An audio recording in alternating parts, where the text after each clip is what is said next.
ನಮಸ್ಕಾರ, welcome back to ಸುವಿಹಾ ಭಕ್ತಿ. ಈ ನೀವು ಎಲ್ರು ಕೂಡ ದೇವಾಲಯ ಎಲ್ಲಿದೆಯಪ್ಪ ಈ ಬೆಂಗಳೂರಲ್ಲಿ ಅಂತ ಹೇಳಿ ತುಂಬಾ ಜನ ಹುಡುಕ್ತಾ ಇರ್ತೀರಾ. ಅದಕ್ಕೆ ನಿಮ್ಗೆಲ್ರಿಗೂ ದೇವಾಲಯಗಳು ಎಲ್ಲಿದೆ ಅಂತ ಹೇಳಿ ತಿಳಿಸೋದಕ್ಕೆ ನಾವು ನಮ್ಮದೊಂದು ಸಣ್ಣ ಪ್ರಯತ್ನ. ಈಗ ನಾವು ಬಂದಿದ್ದೀವಿ ನಾಗೇಶ್ವರ ದೇವಾಲಯಕ್ಕ. ಈ ಒಂದು ಗುಡಿಗ ಸಾಮಾನ್ಯವಾಗಿ ಸ್ಥಳೀಯರೆಲ್ಲರೂ ನಾಗನಾಥೇಶ್ವರ ದೇವಾಲಯ ಕೂಡ ಅಂತಾನು ಕರೀತಾರ. ಈ ಒಂದು ದೇವಾಲಯ ಬೇಗೂರು ಎಂಬ ಸಣ್ಣ ಪಟ್ಟಣದಲ್ಲಿದೆ.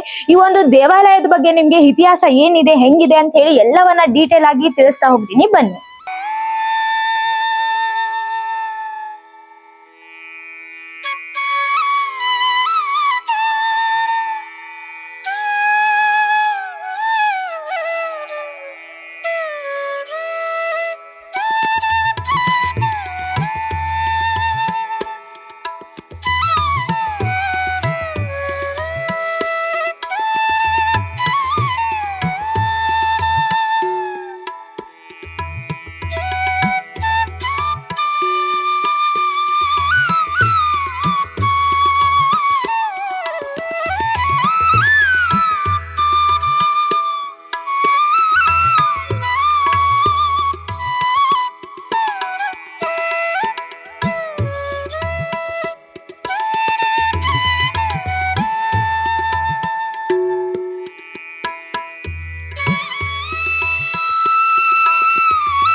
ಈ ಒಂದು ದೇವಾಲಯಕ್ಕೆ ಮುಖ್ಯ ದ್ವಾರವನ್ನು ನೀವು ಗಮನಿಸಬಹುದು, ತುಂಬಾ ಚೆನ್ನಾಗಿದೆ, ನೋಡ್ತಾ ಇದ್ದೀರಲ್ವಾ. ಹಾಗೆ ಈ ಒಂದು ಮುಖ್ಯ ದ್ವಾರದ ಪಕ್ಕದಲ್ಲಿ ಒಂದು ಕೆರೆ ಕೂಡ ಇದೆ. ನೀವೆಲ್ಲರೂ ಬಂದ್ರೆ ತುಂಬಾ ಎಂಜಾಯ್ ಮಾಡಬಹುದು. ಅಂತಹ ಸಖತ್ತಾದಂತಹ ಬ್ಯೂಟಿಫುಲ್ ವ್ಯೂ ಕೂಡ ಇಲ್ಲಿ ನೀವು ಗಮನಿಸಬಹುದಾಗಿದೆ ವೀಕ್ಷಕರೇ. ರಾಜಗೋಪುರಗಳಿವೆ, ಅದರಲ್ಲಿ ಇದು ಮೊದಲನೇ ರಾಜಗೋಪುರ ಆಗಿದೆ. ಇನ್ನು ಒಳಗಡೆ ಇರುವಂತಹ ಇನ್ನು ಉಳುಕಿರುವಂತಹ 2 ರಾಜಗೋಪುರಗಳನ್ನು ಮತ್ತೆ ಈ ಗುಡಿಗಿರುವಂತಹ ಇತಿಹಾಸವನ್ನು ನಿಮ್ಗೆ ತಿಳಿಸ್ತಾ ಹೋಗ್ತೀನಿ.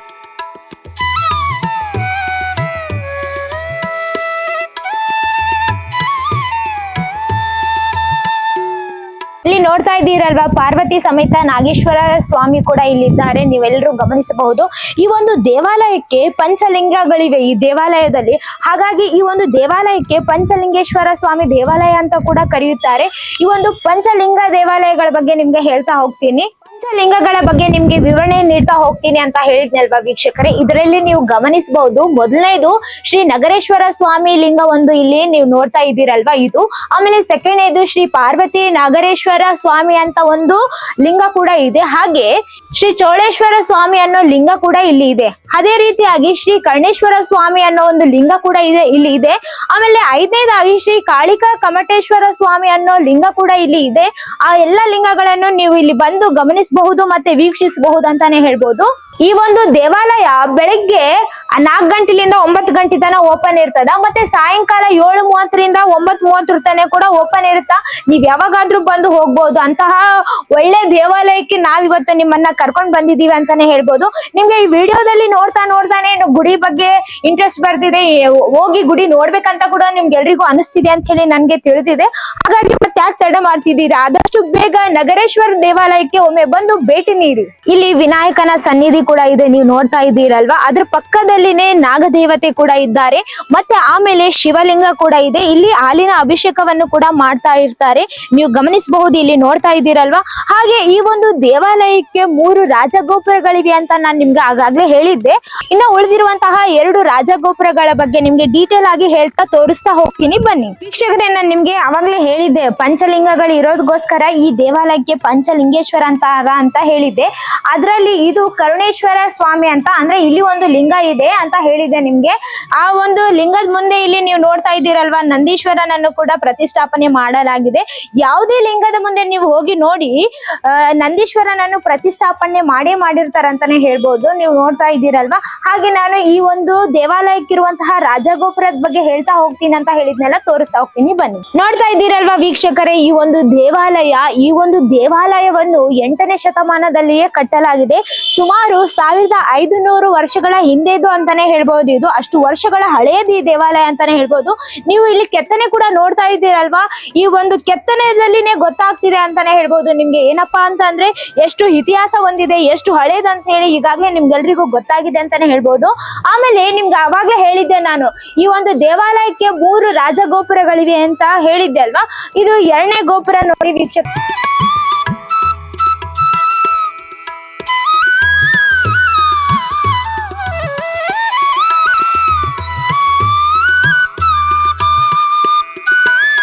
ಮೇಲೆ ಕಾಣುವ ಬರಹ ಹಾಗೂ ಹಸುಗಳ ಕೆತ್ತನೆ ಇದೆಯಲ್ವಾ, ಇದಿದೆ ನೀವು ಗಮನಿಸ್ತಿದ್ದೀರಲ್ವಾ. ನೀವು ಜಾನುವಾರು ದಾಳಿಯಿಂದ ವೀರನೊಬ್ಬನು ಮರಣ ಹೊಂದಿರ್ತಾನ.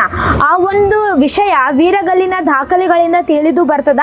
ಯೋಧನನ್ನು ಚುಚ್ಚಿರುವ ಬಾಣಗಳನ್ನು ನೀವು ಗಮನಿಸ್ತಿದ್ದೀರಲ್ವಾ. ಇಲ್ಲಿ ಈ ಒಂದು ಮೇಲಿರುವ ಕೆತ್ತನೆಯು ವೀರನು ಸ್ವರ್ಗದಲ್ಲಿರುತ್ತಾನೆ ಎಂದು, ಸ್ವರ್ಗದಲ್ಲಿ ಇರುವುದನ್ನು ನಾವು ತೋರಿಸ್ತಿದ್ದೀವಲ್ವಾ. ಈ ಒಂದು ಶಾಸನದಲ್ಲಿ ನೀವು ಗಮನಿಸ್ತಿದ್ದೀರಲ್ವಾ, ನಾಗರತ್ನ ಮಗಳಾದ ತೊಂಡಂಬೆಯ ಸೇವೆಯಲ್ಲಿ ತೊಡಗಿದ್ದಾಗ ವ್ಯಕ್ತಿಯೊಬ್ಬನ ಸಾವನ್ನು ಕೂಡ ತೋರಿಸುತ್ತದೆ.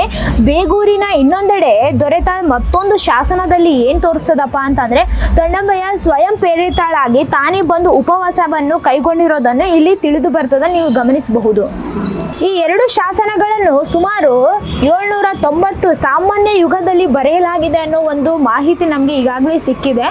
ಈ ಒಂದು ಶಾಸನವನ್ನು ನೀವು ನೋಡ್ತಾ ಇದ್ದೀರಲ್ವಾ ವೀಕ್ಷಕರೇ, ಯುದ್ಧ ಹಾಗೂ ಒಂದು ದೇವಾಲಯದ ಬಗ್ಗೆ ಈ ಒಂದು ಶಾಸನದಲ್ಲಿ ತಿಳಿದು ಬರ್ತದ. ಅದು ಏನಂತ ಅಂದ್ರೆ, ಇಲ್ಲಿ ಆಳಿದ ನಾಗತ್ತರನನ್ನು ಈ ಶಿಲಾಶಾಸನವು ಹೊಗಳುತ್ತಾ ಹೋಗಿದೆ ಅಂತಾನೆ ಹೇಳ್ಬೋದು. ಯುದ್ಧ ಕಲೆಯಲ್ಲಿ ನಿಪುಣನೂ ಆಗಿದ್ದ, ಸುಂದರನೂ ಆಗಿದ್ದ, ಕರ್ಣನಂತೆ ಸತ್ಯವಂತನೂ ಕೂಡ ಆಗಿದ್ದಾನೆಂದು ಅವನನ್ನು ಈ ಒಂದು ಶಾಸನದಲ್ಲಿ ವರ್ಣಿಸಲಾಗಿದೆ. ಭೀಮವರ್ಮನ್ ಎಂಬುವನನ್ನು ಸೋಲಿಸಿ ನಂತರ ಬೇಗೂರಿನ ಸೋಮನಾಥ ದೇವಾಲಯವನ್ನು ನಾಗತ್ತರ ನಿರ್ಮಿಸಿದ್ದಾನೆಂದು ಇಲ್ಲಿ ದಾಖಲಿಸಲಾಗಿದೆ. ಈ ಒಂದು ಶಾಸನದಲ್ಲಿ ಈ ದೇವಾಲಯದ ಅರ್ಚಕರಾದ ದಿವ್ಯಶಕ್ತಿ ಭಟ್ಟಾರನಿಗೆ ನೀಡಲಾದ ಅನುದಾನಗಳನ್ನು ಈ ದಾಖಲೆಯಲ್ಲಿ ಪ್ರಸ್ತಾಪಿಸಲಾಗಿದೆ ಅಂತಾನೆ ಹೇಳ್ಬೋದು. ಈ ಒಂದು ಶಾಸನದಲ್ಲಿ ನಾವ್ ಏನ್ ನೋಡ್ತಾ ಇದ್ದೀವೋ, ಈ ಒಂದು ಬರಹ ನಮ್ಗೆ ಗೊತ್ತಾಗ್ತಿಲ್ಲ. ಯಾಕಂತಂದ್ರೆ ಈಗಿನ ಕಾಲದ ಬರಹನೇ ಬೇರೆ, ಆಗಿನ ಕಾಲದ ಬರಹನೇ ಬೇರೆ ಆಗಿತ್ತಲ್ವಾ. ಹಾಗಾಗಿ ನಮ್ಗೆ ಅಷ್ಟೊಂದು ಏನ್ ಗೊತ್ತಾಗ್ತಿಲ್ಲ. ಈ ಒಂದು ಶಾಸನದಲ್ಲಿ ಇಷ್ಟೆಲ್ಲ ಮಾಹಿತಿ ಇದೆ. ಈ ಒಂದು ಶಾಸನವು ಸುಮಾರು 1100 ವರ್ಷಗಳಷ್ಟು ಹಳೆಯದಾಗಿದೆ ಅಂತಾನೆ ಹೇಳ್ಬೋದು. ಈ ಒಂದು ಶಾಸನ ನೋಡ್ತಾ ಇದ್ದೀರಲ್ವಾ ವೀಕ್ಷಕರೇ ನೀವು, ಇದು ಬೆಂಗಳೂರಿನ ಶಿಲಾಶಾಸನ ಅಂತಾನೆ ಹೇಳ್ಬೋದು. ಈ ಒಂದು ಶಾಸನದಿಂದ ನಮ್ಗೆ ಏನ್ ಗೊತ್ತಾಗ್ತದಪ್ಪ ಅಂತಂದ್ರೆ, ಬೆಂಗಳೂರು ಎಂಬ ಸ್ಥಳವು ಕನಿಷ್ಠ 1100 ವರ್ಷಗಳಿಂದಲೂ, ಅಂದ್ರೆ ಅವಾಗಿಂದನೂ ಕೂಡ ಅಸ್ತಿತ್ವದಲ್ಲಿದೆ ಬೆಂಗಳೂರು ಅನ್ನೋದು ನಮ್ಗೆ ಈ ಒಂದು ಶಾಸನದಿಂದ ಅರ್ಥ ಆಗ್ತದ, ತಿಳಿದು ಬರ್ತದ. ಅದ್ಭುತವಾದ ಶಿಲಾಶಾಸನಗಳನ್ನು ನಾವು ಗಮನಿಸುತ್ತಾ ಹೋಗಿದ್ದೀವಿ. ಮತ್ತೆ ಆಮೇಲೆ ಈ ಒಂದು ದೇವಾಲಯಕ್ಕೆ 3 ರಾಜಗೋಪುರಗಳಿವೆ ಅಂತ ಹೇಳಿ ನಾನು ಆಗ್ಲೇ ನಿಮ್ಗೆ ಹೇಳಿದ್ದೆ. ಆ 3ನೇ ರಾಜಗೋಪುರ ಇಲ್ಲಿದೆ ನೋಡಿ ನೀವು.